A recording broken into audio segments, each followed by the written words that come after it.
Quando alguém desaparece, os seus familiares e amigos ficam com aquela sensação de angústia, se perguntando o que realmente teria acontecido, e se a pessoa ainda está viva em algum lugar. Porém, muitas vezes esses casos não são solucionados, e infelizmente a vítima nunca mais é encontrada. Aqui é o Drake, e hoje no Abismo do Medo, nós iremos acompanhar duas histórias reais de pessoas que desapareceram e nunca mais foram vistas.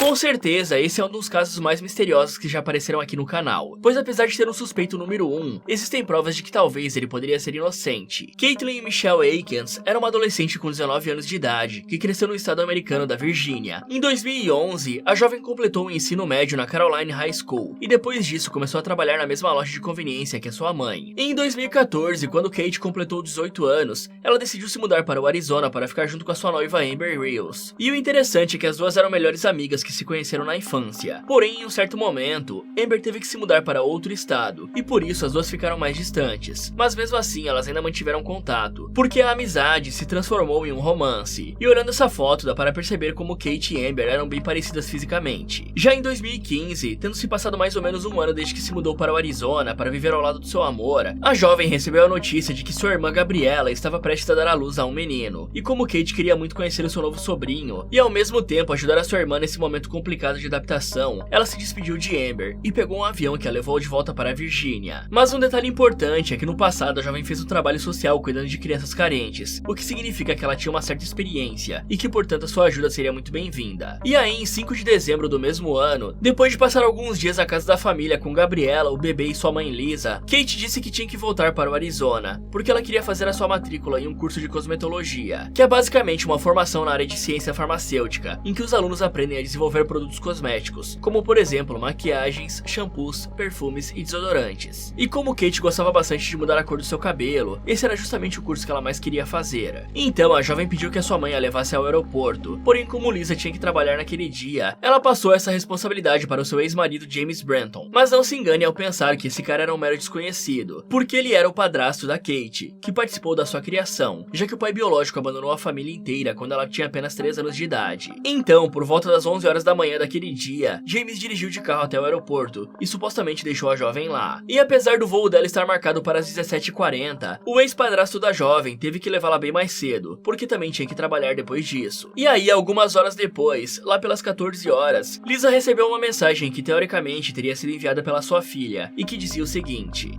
Eu estou no aeroporto, a bateria está acabando, então não vai dar para enviar mensagens por um tempo.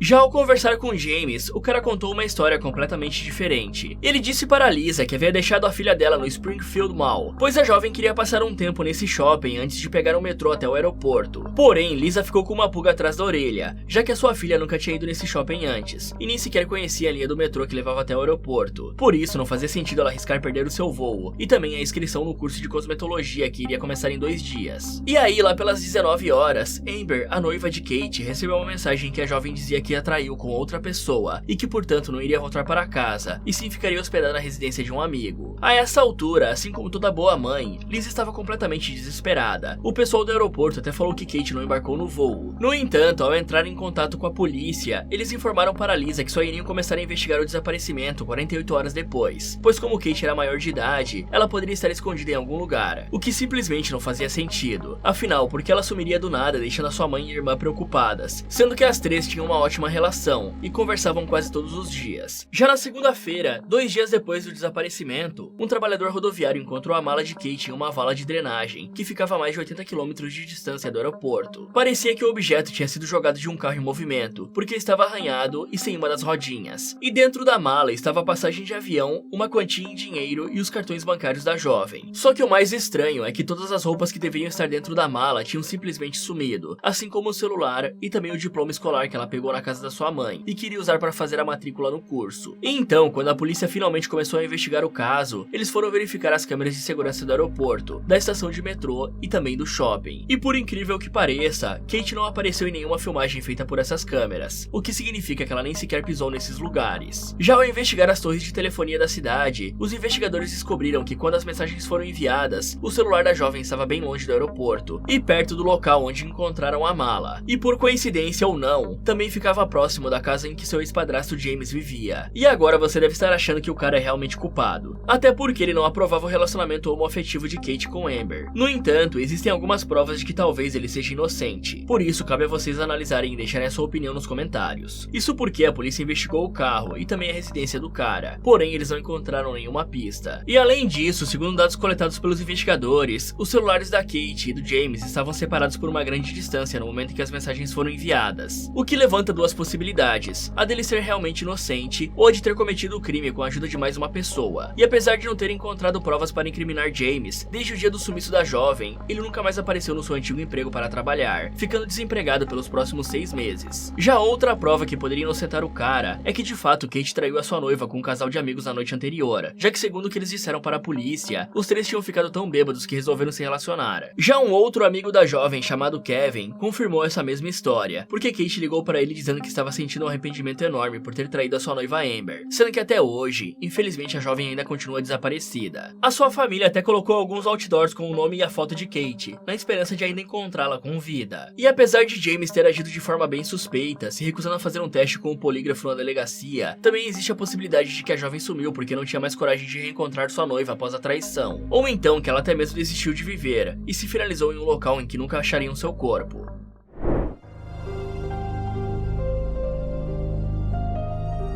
Só pra vocês terem uma ideia do quanto essa história é bizarra, a Organização Internacional de Polícia Criminal, mais conhecida como Interpol, classificou esse caso como o desaparecimento mais estranho que aconteceu na Europa. Juan Pedro Martínez era um garotinho de 10 anos que tinha acabado de tirar boas notas em seu boletim escolar. E aí, para recompensá-lo pelo ótimo desempenho, o caminhoneiro Andrés Martínez decidiu levar o seu filho em uma longa viagem que faria. Isso porque Juan Pedro sempre pedia para ir trabalhar junto com seu pai. Mas como o cara geralmente tinha que percorrer grandes distâncias para fazer suas entregas de caminhão, ficando alguns dias longe de casa, não tinha como ele levar o garoto, porque o menino teria que faltar na escola. Mas agora que Juan estava de férias, Andrés decidiu levar o seu filho e sua esposa Carmen Gomes para literalmente cruzar a Espanha inteira, partindo da cidade de Los Cánovas, que ficava no sudoeste do país, e indo até Bilbao, na região do norte. E uma vez que chegassem lá e realizassem a entrega, a família inteira iria passar mais alguns dias no local para visitar as praias e ver de perto como funcionava a agricultura e pecuária, como por exemplo a criação de bois e vacas. Só que tem um detalhe que deixaria a viagem bem mais perigosa, já que Andrés não iria transportar alimentos ou uma mercadoria comum, e sim 20 mil litros de ácido sulfúrico, que estavam em um enorme galão em cima da caçamba. Então, na noite do dia 24 de junho de 1986, Andrés e sua família entraram no caminhão da marca Volvo e pegaram a carga em Cartagena para começar a viagem. E até esse momento tudo estava normal. Andrés e Carmen fizeram uma rápida parada para comprar um cafezinho e também um doce de leite para Juan Pedro. Já na manhã do dia seguinte, em 25 de junho, Andrés estava dirigindo por uma região montanhosa, chamada de Porto de Somosierra, que ficava a 1 hora de distância do centro de Madrid, que é a capital do país.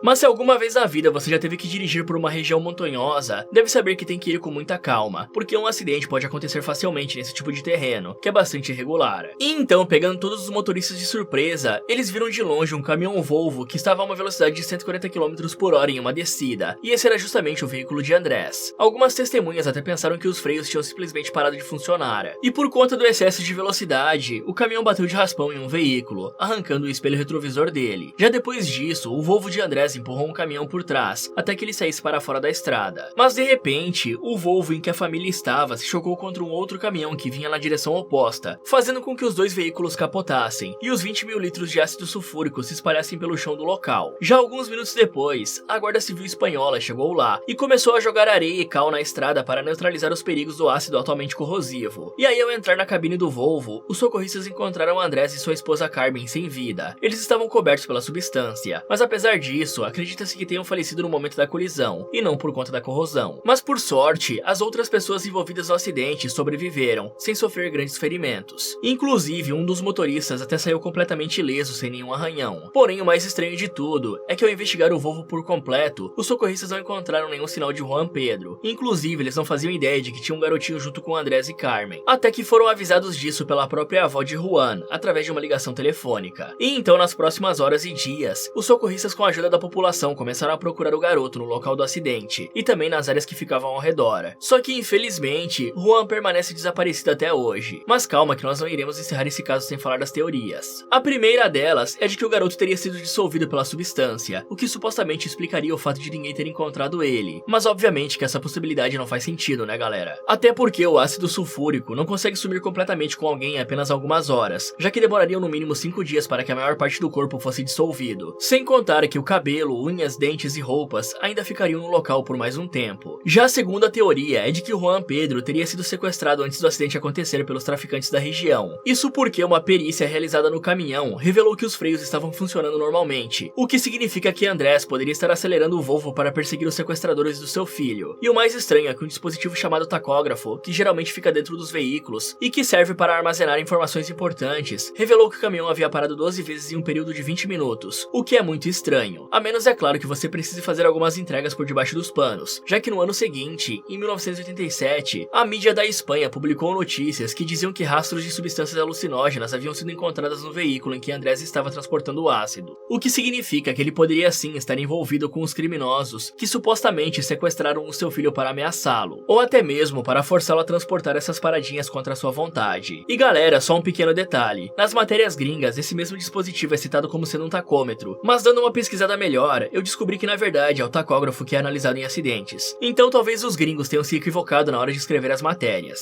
Mas continuando, os avós e outros familiares de Juan Pedro começaram a reclamar publicamente, dizendo que o caso não havia sido investigado corretamente pela polícia e que tinham a certeza de que o garoto realmente foi sequestrado. E desde que fizeram esse pronunciamento, a família de Juan recebeu várias ligações de criminosos que estavam lhes ameaçando, talvez para que ficassem calados e esquecessem de tudo. E segundo os familiares, a polícia nem sequer investigou essas ligações, e além disso tentaram descredibilizar a teoria de que o garoto tinha sido sequestrado. Já a terceira e última possibilidade envolve o relato de um motorista que viu tudo o que aconteceu de perto. Ele disse que após o acidente, demorou alguns segundos para se recuperar e percebeu que apenas a sua cabeça estava sangrando um pouco, mas que de resto não tinha nenhum ferimento grave em seu corpo. Então, de repente, uma van branca da marca Nissan parou na estrada e uma mulher loira desceu e disse que era uma enfermeira e que poderia ajudá-lo. Porém, o cara ficou um pouco desconfiado e não acreditou que ela fosse mesmo uma profissional da área da saúde. Já o motorista da van também se parecia bastante com a mulher loira, como se eles fossem parentes ou até mesmo irmãos. No entanto, o que mais chamou a atenção do cara foi uma velhinha com uma expressão de raiva que estava sentada no banco do passageiro e que parecia estar encarando ele sem parar. E aí, como estava bem e não precisava de ajuda, o sujeito disse para os três irem até o Volvo para resgatar quem estivesse lá. Só que de um jeito suspeito, a mulher loira subiu em cima da cabine do caminhão e pegou alguma coisa que estava dentro antes de ir embora, como se estivesse com muita pressa, sendo que ela nem sequer se preocupou em ajudar Andrés e Carmen. E como estava mais distante do caminhão, o cara não conseguiu ver exatamente o que ela pegou. Então, supostamente, essas três pessoas dentro da van branca viram o acidente de longe e decidiram que seria uma boa oportunidade para enganar e sequestrar um dos sobreviventes. Mas como aquele cara não caiu na mentira, a mulher simplesmente roubou o Juan Pedro, que ainda estava vivo dentro da cabine. E o mais bizarro é que várias testemunhas que estavam em outras estradas também disseram que viram a mesma van branca com a mulher loira e o motorista que se parecia com ela. A polícia até investigou mais de 3.000 vans com essa cor e modelo, porém não encontraram nada que lhes levasse até o garoto. Já um ano depois que o acidente aconteceu, em 1987, um professor de uma autoescola que ficava em Madrid estava preenchendo uma papelada em seu escritório, quando de repente alguém bateu na porta, e ao atender ele percebeu que era uma velhinha com deficiência visual que estava acompanhada de um garotinho, e assim que colocou os olhos nele, o instrutor percebeu que já tinha o visto em algum lugar, só não sabia dizer onde. Mas além de ajudar a idosa a andar, porque afinal ela não enxergava, o menino também servia como uma espécie de tradutora, porque a mulher só sabia falar persa, que é uma língua iraniana. E então, depois de perguntarem para o instrutor onde ficava a embaixada americana, o cara questionou se o garotinho realmente nasceu na Espanha. Mas por algum motivo ele ficou bem nervoso ao ouvir isso, como se tivesse com medo de responder e sofrer alguma punição depois. E aí o instrutor disse para os dois esperarem, e correu até o seu escritório para pegar um cartaz de desaparecido de Juan Pedro, porque queria ter certeza de que era a mesma pessoa antes de chamar a polícia, ou tentar tirar o garoto das mãos da velha. Só que assim que retornou, o instrutor percebeu que os dois não estavam mais lá. A velhinha e o garoto tinham simplesmente sumido. Fala galera, o que você acha que realmente aconteceu com Juan Pedro Martínez? Foram as pessoas na van que levaram ele, ou então os criminosos da região que estariam ameaçando Andrés? Me contem sua opinião nos comentários. Muito obrigado por assistir e até o próximo.